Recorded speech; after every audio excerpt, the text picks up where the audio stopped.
कष्ट समाप्त हो गए तो हम घर गृहस्थी में इतने काम धंधे होते हैं कि सब उलझ जाते हैं और भगवान को भूल जाते हैं।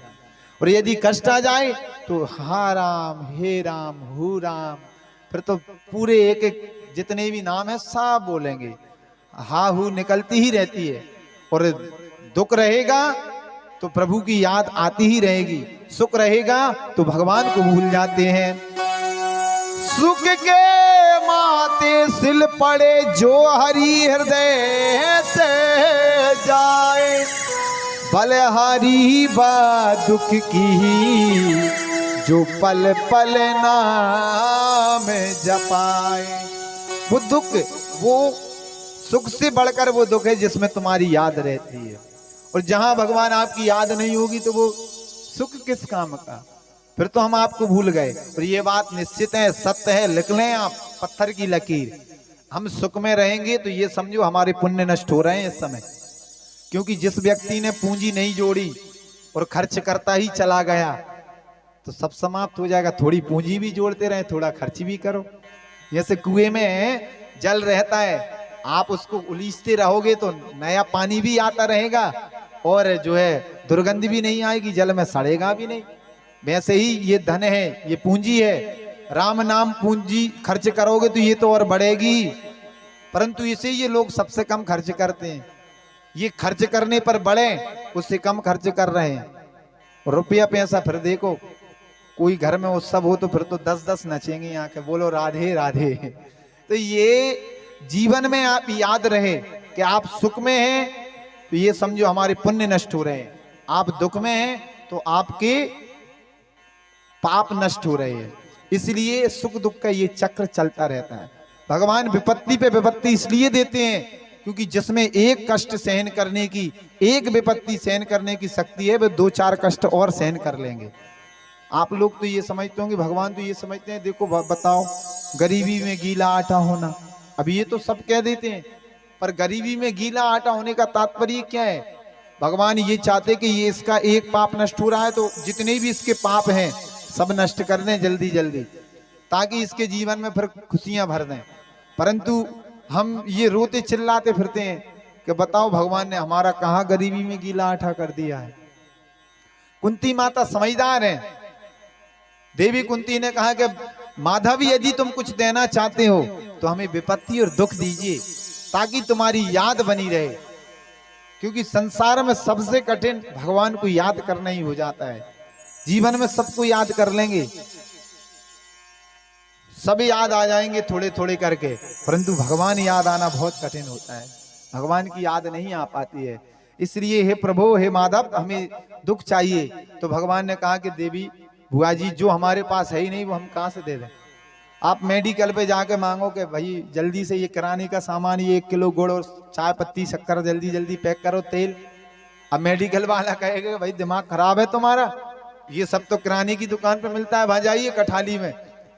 और आप यदि कठाली में जाकर किराने की दुकान पर ये बोले कि भाई ये दवाइयों का पर्चा ये निकाल दो, तो वो भी यही कहेगा कि मेडिकल पे जाओ। तो भगवान के पास दुख की कल्पना है ही नहीं है, कहीं तक दुख किसी को प्रभु नहीं देते, क्योंकि उनके पास तो शाश्वत आनंद है। भगवान का नाम ही आनंद कंद मदन मोहन है। तो वो दुख कहां से दें? दुख तो हमें हमारे कर्मों से प्राप्त होता है। काहू न कोई सुख दुख करदा,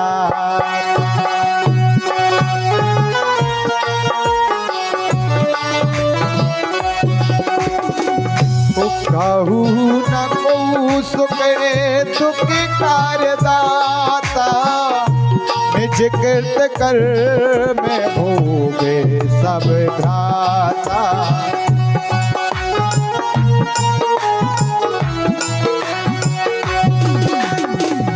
साथी हमारा, ये देवी कुंती की ओर से, हम सब की ओर से भगवान की वंदना प्रार्थना है कि हे प्रभु, वो साथी हमारा कौन बनेगा, तुम ना सुनोगे तो कौन सुनेगा।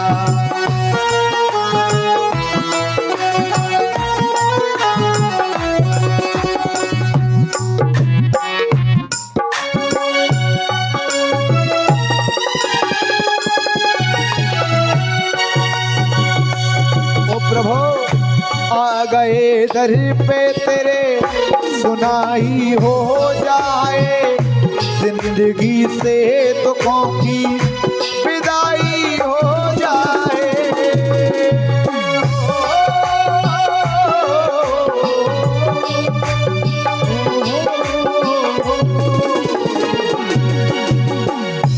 आ गए दर पे तेरे सुनाई हो जाए, जिंदगी से दुखों की विदाई हो जाए। आ गए प्रभु तेरी शरण में, रखना तुम प्रभु ध्यान, प्रभु रखना तुम मेरा ध्यान।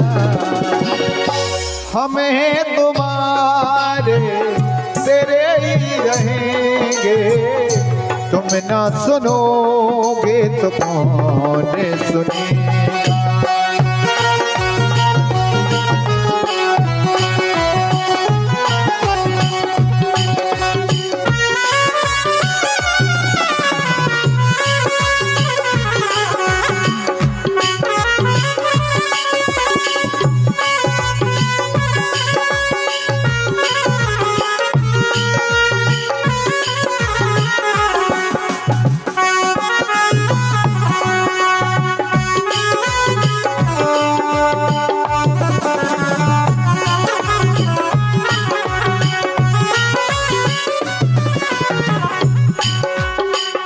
वो तेरे भक्त होंगे जो करते रहे बड़ाई, बता दे मुरली वाले ओ हम पे क्या बुराई।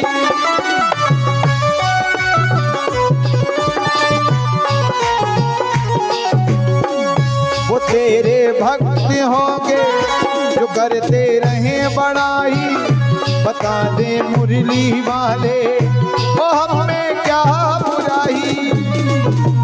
आ गए प्रभु तेरी शरण में, ओ रख लो तुम मेरा ध्यान, ओ करना तुम कल्याण।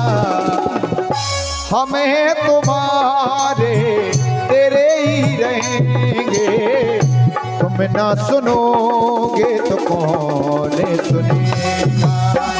तुम ना सुनोगे तो कौन सुनेगा, तुम ना सुनोगे तो कौन सुनेगा।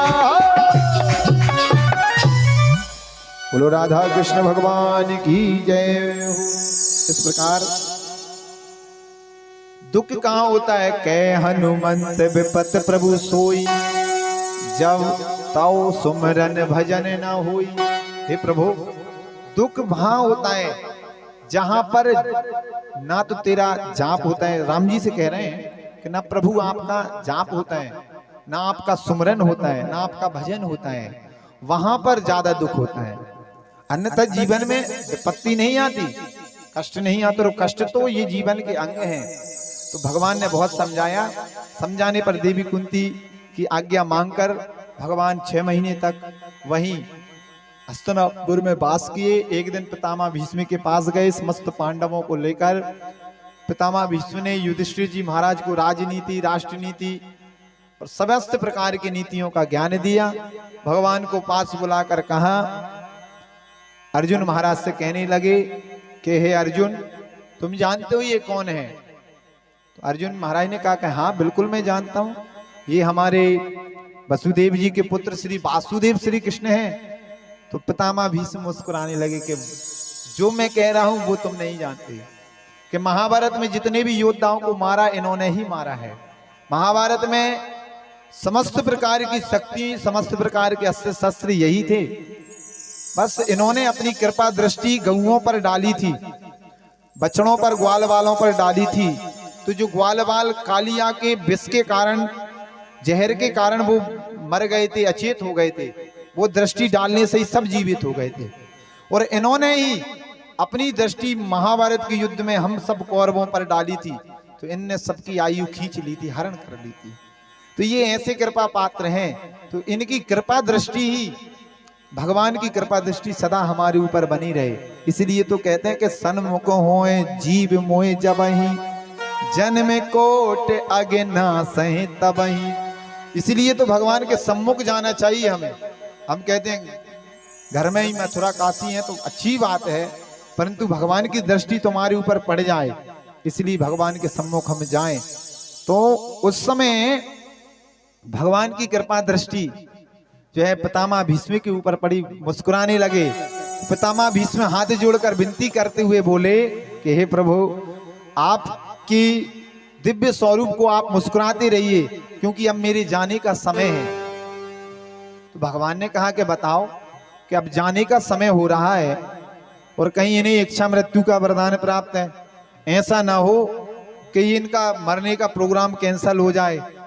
तो पितामह भीष्म ने कहा कि घबराओ नहीं माधव, बोले हम महीना 6 महीने में मरने वाले नहीं है, क्योंकि अब सूर्य भी उत्तरायण हो गए हैं। 6 महीने का दिन 6 महीने की रात देवताओं के घर में होती है। इस समय दक्षिणायन चल रहे हैं सूर्य, इस समय देवताओं के घर में रात है। इस समय कोई यदि मरता है तो वह 6 महीने तक इंतजार करेगा, देवताओं के पट बंद हैं। और कोई उत्तरायण सूर्य जब हो जाते हैं, बसंत ऋतु के बाद में कोई अपनी देह त्याग करता है, तो भगवान के पट खुले हुए मिलते हैं। तो उस समय उत्तरायण सूर्य हो चुके हैं और प्रभु आप भी उत्तरायण बन चुके हैं, क्योंकि आप भी उत्तरा के गर्भ में जाकर आपने परीक्षित की रक्षा की है।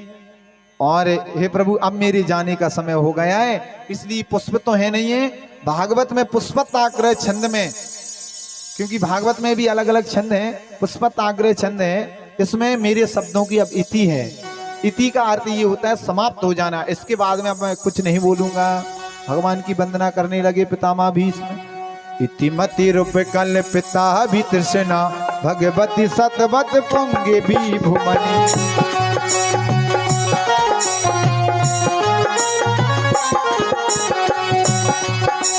सुसुख मुख गति कुचित दुहरतम, सुसुख मुख गति कुचित दुहरतु, प्रकृति मुख युद्ध यदा भव प्रभा। त्रिभुवन कम नम तमाल भरणम, त्रिभुवन कम नम तमाल भरणम, रविकर गौरम परम ददाने। त्रिभुवन कम नम तमाल भरणम, रविकर गौरम परम ददाने। बपुरल ककुलाभृतनाम भजम, विजये सकीरति रसु मिन विदा।